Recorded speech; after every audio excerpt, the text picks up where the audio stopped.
Assalamualaikum warahmatullahi wabarakatuh.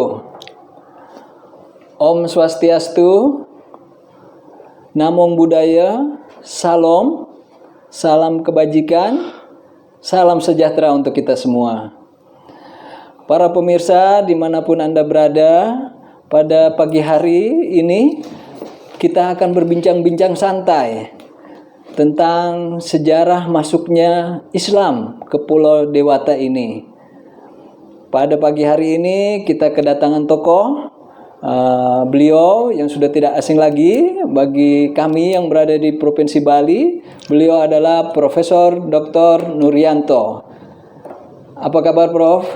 Kabar baik. Assalamualaikum warahmatullahi wabarakatuh. Waalaikumsalam warahmatullahi wabarakatuh. Ya, Prof, kami ingin mendapatkan informasi lebih jauh lagi, lebih akurat lagi, bagaimana sih sejarah masuknya Islam ke Pulau Bali ini? Silakan, Prof. Oke, terima kasih banyak Pak Dr. Adrit.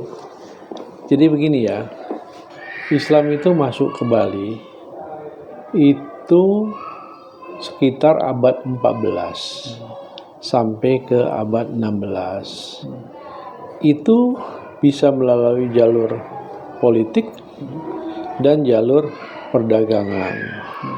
Salah satu contoh adalah pada abad ke-16 itu Raja Karangasem itu sudah berkolaborasi dengan masyarakat Lombok. Jadi jangan tahu, kemudian dari situ masuklah pedagang-pedagang dari Bugis dan kemudian pedagang-pedagang dari Madura juga, dan kemudian masuk lagi dari Arab Saudi. Sehingga terkenal ada satu tokoh yang terkenal pada waktu itu adalah Syekh Abdillah, keturunan Arab yang menyebarkan tentang agama Islam di Bali. Dan kemudian Daeng Maiwa itu orang Bugis. Daeng Maiwa orang Bugis. Ya. Nah, itu salah satu tokoh yang terkenal masuknya Islam di Bali. Demikian Pak Idris. Nah, juga kita tahu bahwa peran daripada kerajaan Bali terhadap masuknya Islam di Bali ini cukup bagus. Jadi ada harmonisasi, kemudian memberikan kerukunan, harmonisasi. Itu mau kita tahu ada daerah-daerah yang tertentu kampung Islam seperti di Kapaon, Loloan, dan Pegayaman. Demikian Pak Adrit. Ya, para pemirsa di rumah, sembari kita lanjut, saya ingin mengingatkan kita pentingnya jaga kesehatan, ya. Pentingnya jaga kesehatan. Salah satunya adalah menjaga tubuh kita dengan meminum minuman alami madu, ya. Ini sponsor kita adalah Talita Media Raihan, juga memproduksi madu, teman-teman, ya. Bapak Ibu pemirsa dimanapun Anda berada, ini madu yang salah satu terbaik produksi kami adalah honey garlic, ya. Semoga kita dapat mencobanya. Ya, baik, kita lanjut lagi, pemirsa. Masuknya Islam ini tadi Prof bilang ada yang masuknya lewat Loloan, lewat Karangasem. Kira-kira melalui jalur apa lagi selain itu? Apakah dari jalur perdagangan? Adakah hubungan kerajaan? Khususnya pada awal-awal masuknya Islam di Pulau Bali ini, Prof. Jadi masuknya Islam di Bali itu ada 4 faktor. Yang pertama bisa melalui jalur politik, di mana pada Kesultanan Demak sudah ada hubungannya dengan raja-raja yang ada di Bali. Kemudian bisa masuk dengan jalur perdagangan, itu yang dibawa oleh masyarakat Bugis, masyarakat Madura, dan masyarakat Arab. Itu bisa masuk perdagangan. Dan dari situ sudah kita lihat bahwa kalau kita di Klungkung itu ada prasasti masuknya Islam di abad ke-14. Itu menunjukkan bahwa Islam itu diterima oleh masyarakat Bali. Kenapa diterima? Karena Islam itu adalah rahmatan lil alamin. Salah satu contoh, Islam itu tidak pernah mengganggu tradisi Bali. Kemudian saling membantu. Luar biasa. Jadi tidak pernah bertentangan, saling membantu apabila ada upacara orang lokal misalnya dibantu dan kemudian saling membantu. Makanya menjaga keharmonisan, kemudian menghormati sesamanya dan menjaga antar umat beragama. Salah satu bergotong royong. Maka itulah Islam itu dibilang rahmatan lil alamin. Ya, pemirsa luar biasa ya.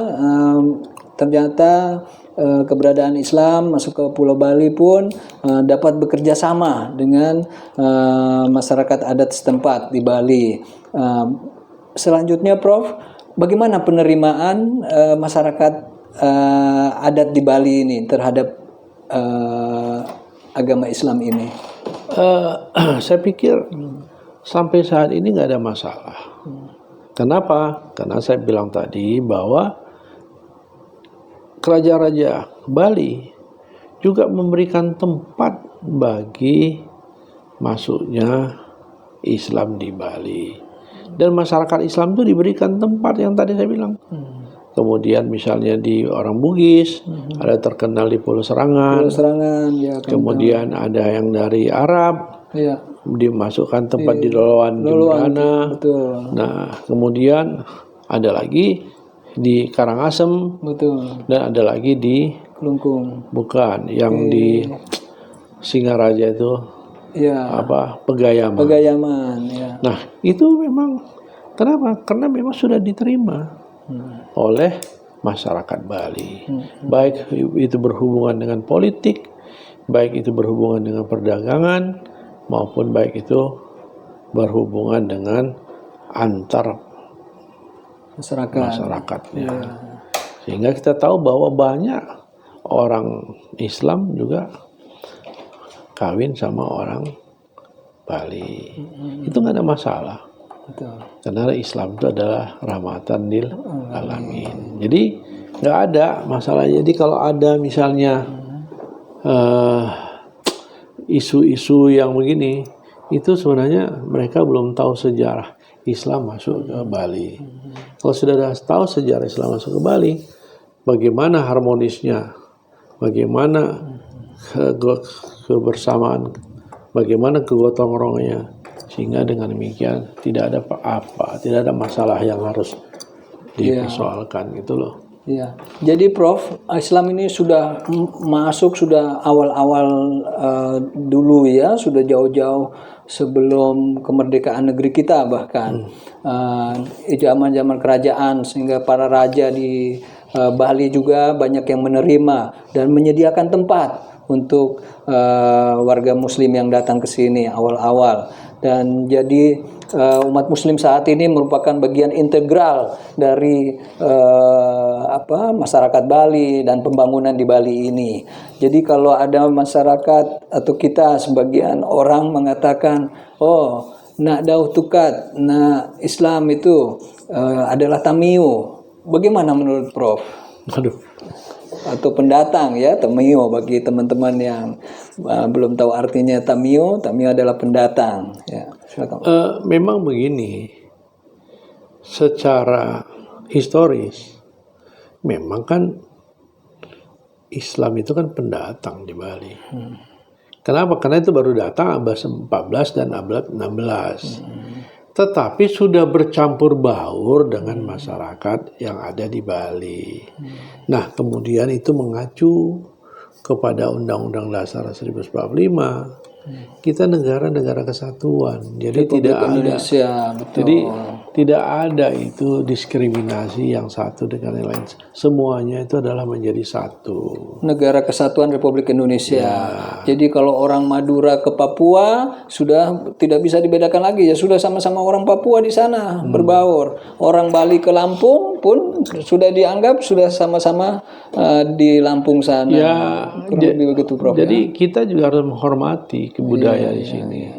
Jadi kalau ada orang Padang bilang, orang Sumatera Barat, di mana langit dijunjung, di situ kaki dipijak. Katanya. Wah, betul teman-teman ya. Di mana bumi kita pijak, di situ langit harus kita junjung. Nah, jadi nggak ada masalah, karena semua itu asal saling menghormati, sehingga dengan demikian semuanya itu akan aman. Itu saja. Oke. Ya, luar biasa teman-teman, saling harga menghargai, hormat menghormati, tepo seliro ya. Kita terus menyama braya. Saya yakin kita bisa bersama-sama. Baik, Prof. Sebelum kita akhiri, mungkin ada conclusion penutup dari pertemuan pagi hari ini. Begini, Ya. saya itu hanya mengambil 3 pointer yang ada. Yang pertama itu adalah masuknya Islam di Bali itu sudah diterima oleh raja-raja yang ada di Bali, banyak terima.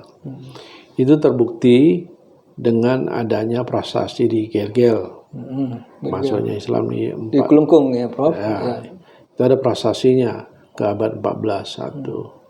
Kemudian yang kedua, raja-raja Bali telah memberikan kampung-kampung, ada kampung-kampung Islam seperti di Loloan, Kepaon, kemudian di Pegayaman, kan kita sudah tahu, dan kampung Islam lainnya. Nah, yang ketiga, bahwa dari abad 14 sampai 16 tidak pernah terjadi benturan antara masyarakat Bali dan masyarakat Islam. Ya, walaupun ada itu hanya segelintir lah ya, itu nggak usah kita inilah, itu hanya manusianya saja. Tapi pada umumnya masyarakatnya itu sudah harmonisasi. Kenapa itu yang pertama itu? Karena Islam itu adalah rahmatan lil alamin. Karena kita itu bisa menjaga keharmonisan, kemudian bisa menyambut beraya, gotong royong sama setempat, dan saling menghormati satu sama lain. Nah, sehingga dengan nggak ada permasalahan yang ada di situ. Jadi hanya orang-orang tertentu yang mengatakan bahwa ini begini, sebenarnya nggak ada. Dan satu lagi, semuanya itu sudah dierat dengan Bhinneka Tunggal Ika. Jadi aman. Betul, Pancasila dasar negara kita, simbolnya Bhinneka Tunggal Ika. Jadi semuanya itu aman, Pak. Jadi sudahlah, bagaimana menjaga kerukunan umat beragama dan keharmonisan sesama, saling menghormati, saling sepakat untuk kemajuan bangsa dan negara ini. Itu saya pikir. Ya, luar biasa ya, penutup dari Prof. Nur sangat luar biasa. Para pemirsa dimanapun Anda berada, masuknya Islam di Pulau Dewata ini, Pulau Bali yang luar biasa ini, tadi sudah dibahas oleh Prof. Nur, dan kita semua warga negara Indonesia sudah sama-sama dewasa. Kita sudah tahu mana yang proper dan mana yang improper ya, dan kita di sini semua sudah dari awal nenek moyang kita selalu bersama-sama, rukun-rukun saja. Kalau umpamanya ada 1-2 oknum melakukan pelanggaran, melakukan kesalahan, ya kita fokus di oknum tersebut. Jangan kita bawa, kita langsung membesarkan menjadi isu agama lah, isu suku lah, tentu tidak ya. Kami yakin ke depan kita kita akan sama-sama baik sebagai warga negara Indonesia. Mari kita majukan negeri kita. Dan satu lagi, jaga kesehatan kita dengan minum madu Talita, ya. Teman-teman, ini madunya top banget ya. Jaga kesehatan kita, terutama tenggorokan kita ya. Kita sering berbicara, beraktivitas. Suplemen utamanya adalah madu. Silakan teman-teman mencoba madu Talita ya. Madu Talita yang pure, original maupun yang dengan garlic ya. Baik para pemirsa semua, sekian perbincangan kita pada pagi hari ini. Semoga ada manfaatnya. Kami mohon maaf bila ada kekurangannya. Wassalamualaikum warahmatullahi wabarakatuh. Om Santi Santi Santi Om. Bye.